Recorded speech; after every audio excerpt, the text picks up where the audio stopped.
Good morning, students. Welcome to English class. Children, today we will be seeing a poem that is 2.4, The Pulley, written by George Herbert. Children, the moment you heard the word pulley, what image comes to your mind?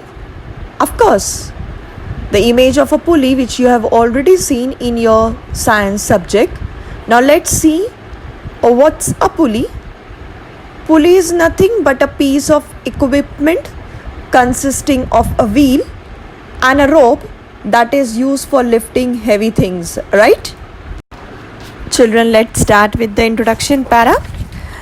We are on page number 71 of your course book. Let's see the green paragraph. George Herbert, born in the year 1593 and died in 1633, was a Welsh poet. He was a priest by profession. He wrote religious poems with lot of imagery and concepts. Now children, George Herbert was a Welsh poet. Now what's Welsh? Welsh is a person who belongs to a country named Wales. This is a country which is a part of United Kingdom. And by profession, George Herbert was a priest, and he has written many religious poems in his life. And how his poems used to be? His poems used to be imagery. Of course, even this poem is imagery and idea based, or I can say a thought based poem, and that's the meaning of the word conceit. Let's see the further lines. The poem exhibits a strange but two-way relationship between God and his worshippers. Though he has showered or bestowed his worshipper with all his blessings, somewhere he holds them up with a pulley drawn to be grateful to him in all our endeavor. The poet George has used the equipment pulley to describe the relationship between humanity and God.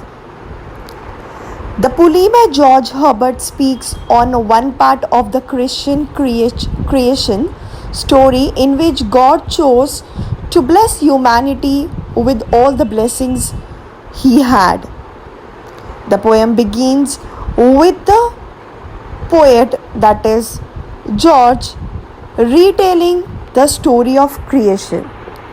Once it happened that God had showered all his blessings to his worshippers, that is, we, the human beings. But somewhere he hold up something, and he expect the human beings to be grateful to him as he has blessed us with so many blessings. Moving to the second para. God gives us so many precious gifts to the devotee, but at the same time, God also expects something in return. What does he expect? Why does he withhold? Now children, here this para says that God gave human being with all the blessings. Now what were those blessings? Knowledge, wisdom, beauty and strength. These were the many important blessings which God has shared to the mankind. But after giving all this, God also expects something from us, right? The way we human beings expect something in return when we give someone something. So in the same way, God has expects something from us.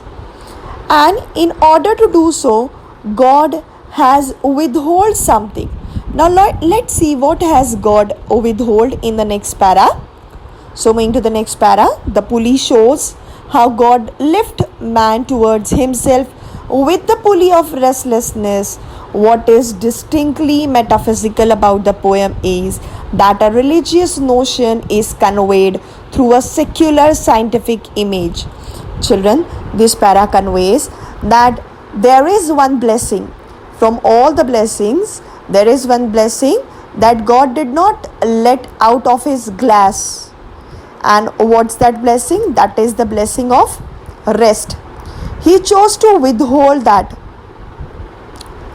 blessing. He didn't give the ability of rest to humankind. Why? Because he thought, if I give all the blessings to the humankind, then the humankind won't come back to me. And moreover, whatever I give, we all are, unsatisfied people. And in order to make us satisfied, what did he do?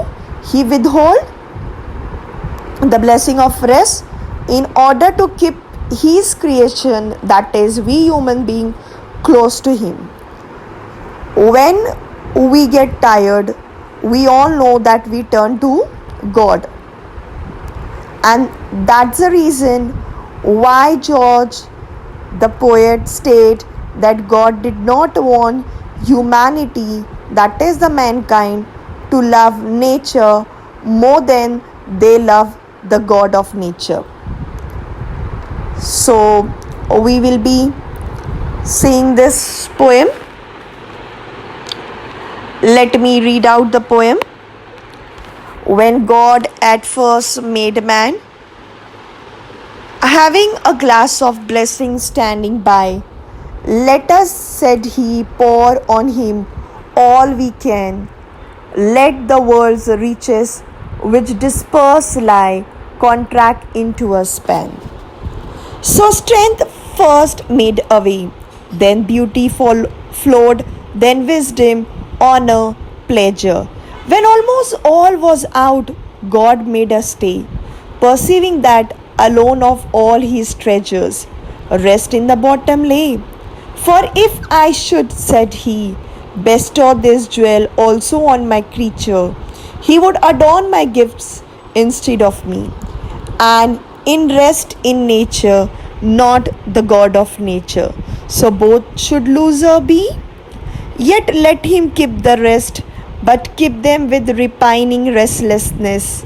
Let him be rich and weary, that at last, if goodness lead him not, yet weariness may toss him to my breast.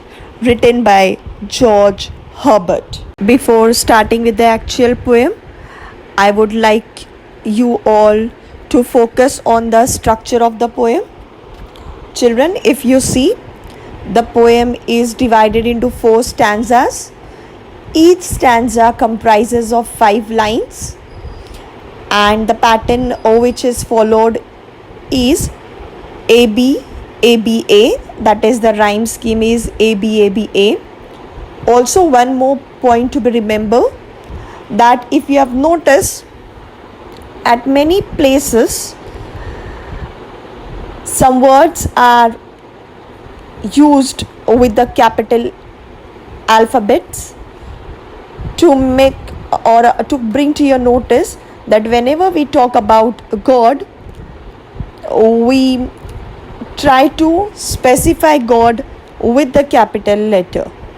So now let us see stanza wise. The first stanza. When God at first made men, having a glass of blessing standing by, let us, said he, pour on him all we can. Let the world's riches which disperse lie contract into a span. Children, after God made his universe, he started thinking and he decided to pour all his blessings on his mankind. He gathered all the blessings of the world in a glass and distributed them to the human being one after the another, thinking that why not let my word be rich. Moving to the second para. So strength first made a way, then beauty flowed, then wisdom, honor, pleasure. When almost all was out, God made us stay, perceiving that alone of all his treasures, rest in the bottom lay. Children, this stanza conveys that first God gave the strength, therefore human became strong enough to survive. One by one, God gave them the beauty, wisdom, that is intelligence, honor, pleasure, and many other blessings. When almost all was gone out from the glass of blessing, God kept rest at the bottom of the glass. Now, let us see in the next stanza that why did God keep the blessing of rest with him. So let's see the third stanza. For if I should, said he, bestow this jewel also on my creature, he would adorn my gifts instead of me, and rest in nature, not the God of nature. So both should loser be. Children, George says in this para that God kept rest at the bottom of the glass, thinking that if I do give this blessing also, then both should lose a B if the rest is given. Now, who are the both? Both means God and his mankind. When they get all they want in the sense of sufficiency, they may forget God. Now, who are they here? They means we, the human being. On one hand, when human beings get rest, we forget God and take a rest. As a result, God will lose the love and affection which he may get from us, that is, the human beings. On the other hand, when rest is given, people will lose strength, honor, wisdom, and beauty, and all other human capacities. God knows the man is by birth prone to lethargy, that is, he expects more. Human being will get rest at the cost of progress. Progress and the rest never come together. We get one, losing the another. God is sure that man will only praise the things God has given to them and not the God himself. Mankind will lose their essence, get tired, and will start wandering, that is, roaming in search of rest. The last stanza. Yet let him keep the rest, but keep them with repining restlessness.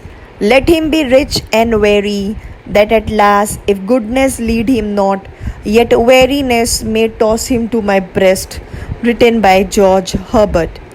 In this stanza, Herbert says that there are two reasons behind human going to God. First, human being will go to God out of goodness, faith, or divine emotion. Secondly, if we do not go to God out of the first cause, then we will go to Him when we are tired. Weariness. Here, weariness means tiredness. Tiredness takes human being to the shadow of God, as we all know. So, the God decides to keep the mankind away from the rest, so as to make him feel the eternal rest can only be found in God.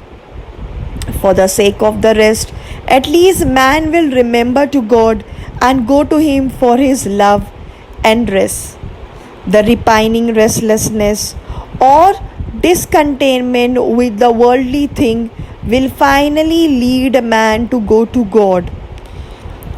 God wanted man to discover the real rest, and the God says that the real rest only lies in me. The poet, that is George, gives a reason that behind man being so unsatisfying and tired is that God has not shared with his precious jewel of rest, but he kept this jewel of rest with him. So, for the sake of rest, we, the human beings, will always run from here to there. We think that now we are complete, but we have everything. As we have everything, But the moment we feel so, another moment we'll feel empty and we will become restless. This is what exactly God wants us to be. If this happens to us, then only we will remember God and go to Him for the rest. So I hope you have followed the poem. Thank you. Stay safe. Stay healthy.